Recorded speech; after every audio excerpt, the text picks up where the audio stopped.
Good morning, everyone.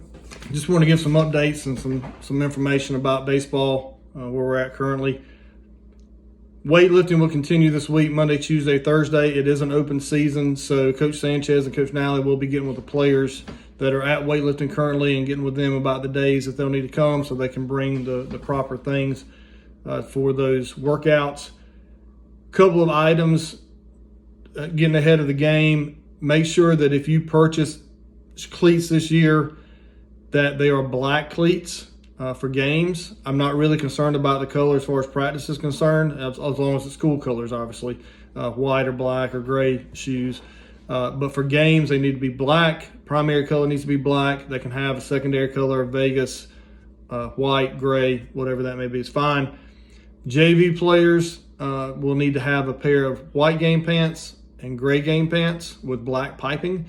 And then varsity will have to have a pair of white game pants. Their other pants will be what the set that we're going to be purchasing, and that's why they're going to get sized. The sophomores to the seniors will be sized tomorrow morning, and that just gives us a range of sizes to know what we need to order. So anyway, that's just a few items that come up. Let me talk about calendar cards and the importance of the calendar cards. The calendar cards are technically kind of our lifeblood as far as things that we need to purchase and pay for. The athletic department does give us money, and the Booster Club gives us money every other year, and we're very appreciative of that, but it doesn't cover everything that we try to do for the players. Like I said, we're going to be buying uniforms this year. We'll have to buy another top next year so that we can have that taken care of, because we can't wear Adidas after next year. Also, we buy the hats. I buy the hats for all the programs, middle, varsity, and JV. We also purchase our own baseballs, and this is, so they're about $90 a dozen. Usually have to buy about 8 to 12 dozen every year. We're also going back to the Mingo Bay Spring Tournament in Myrtle Beach this year, and this will be an every other year thing.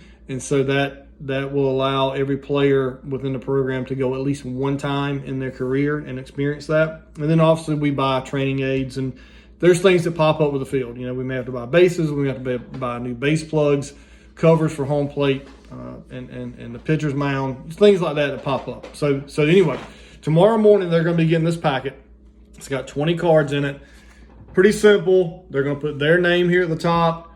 Whenever they sell a card, they're going to put the card number in this column, and then beside it, whoever buys that card, their first and last name, and then the final column is an email or phone number. Now, we don't need both, just an email or phone number, just so that we can contact them and reach them to make sure that they know if they won, who we need to send the money to as a winner. So that's pretty much it. It's very simple. We do have different levels of incentives that we're going to talk about with the players tomorrow morning, to try to, encourage them to sell. But if they're a returning player, they need to sell 20.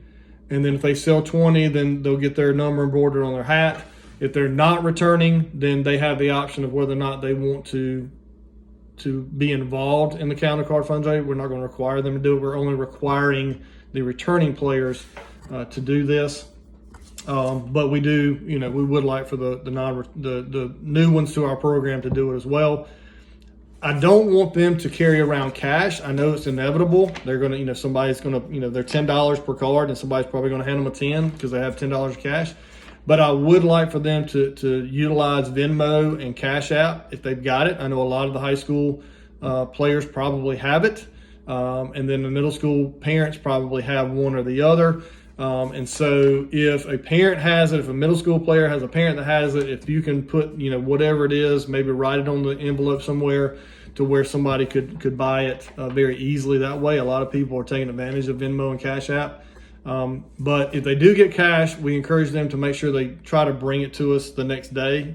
And then that way we can mark them off, and then they don't hold on to that cash, because I really don't want them to do that. So we're trying to get a Venmo set up within the athletic department. It hasn't worked out as of yet, so we're still working on that. And when it's solved, we'll send that code out to what that may be, so that they can do it directly to the athletic department. But along with that, if they do get a lot of cash, and if the parents would agree, maybe they bring the cash home. the parent writes a check, one lump sum for the cards that were sold they have cash for, and then they send that check in. Just trying to eliminate the players having to carry around that cash. And I'm sure some of you understand my concern with that. So once they sell their 20, they can come back and they can get increments of 10 or 20 to go back out again. And like I said, they have levels of incentives that I think they're going to be excited about to try to get. And we'll talk about that tomorrow morning. I will meet with the middle school players on Tuesday. When they turn their money in, the high school players will turn in to Coach Leopard and Coach Sanchez. Middle school will turn into me at Riverside since I'm over there. If you have any questions about any of this, any concerns, you can email me, kdurham@andersonford.org. I'll be happy to answer any questions that you